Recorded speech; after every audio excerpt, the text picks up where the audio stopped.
This is just a sample of the audiobook. To get the complete audiobook, access the link posted in the first comment.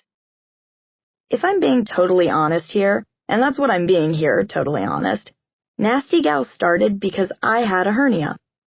I was living in San Francisco, jobless, when I suddenly discovered that I had a hernia in my groin.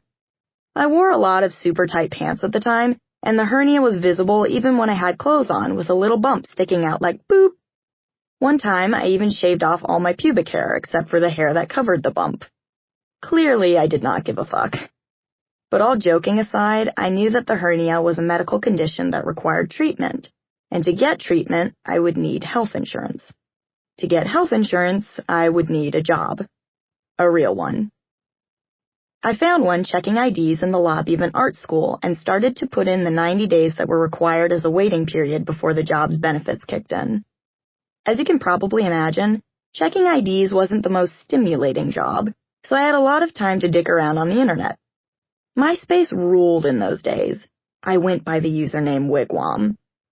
At some point, I started to notice that I was getting a lot of friend requests from eBay sellers aiming to promote their vintage stores to young girls like me. After 90 days, I got health insurance, got my hernia fixed, and got the hell out of there. During my recovery period, I moved out of my place and, to both my and my mother's dismay, spent a month living at home. I had no income and no plan, but boy did I have time. I remembered the friend requests I had accumulated from vintage sellers and thought, hell, I can do that. I had the photography experience. I had cute friends to model.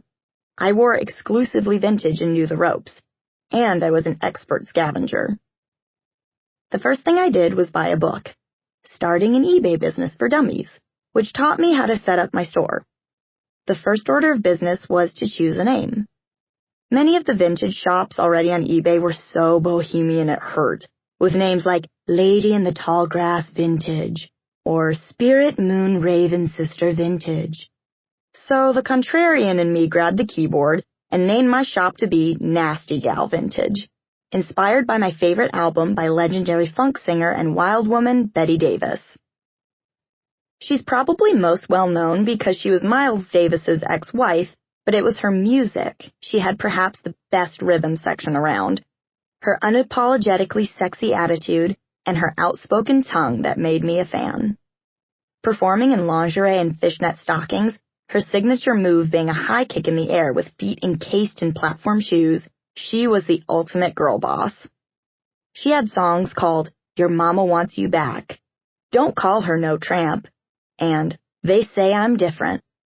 She wrote her own music and lyrics and produced her own songs, which was almost unheard of for a female musician in the 70s. As mind-blowing as Betty Davis was, she was just too far ahead of her time to ever meet with mainstream success. I thought I was just picking a name for an eBay store, but it turned out that I was actually infusing the entire brand with not only my spirit, but the spirit of this incredible woman. By the time I opened up the shop, vintage had long been a part of my life. I've always had a penchant for old things and the stories they tell. My grandfather ran a motel in West Sacramento, and my dad was one of 7 kids who grew up maintaining the place. When I was a little kid, we went back to visit, and there was a junk room full of magic. An old Ouija board, 70s t-shirts with cap sleeves and crazy iron-on graphics, my aunt's old coin collection. It was just stuff that kids growing up in the 60s and 70s left behind, but I found it fascinating. As a teenager, I preferred thrifted clothing to new, a preference that totally perplexed my mother.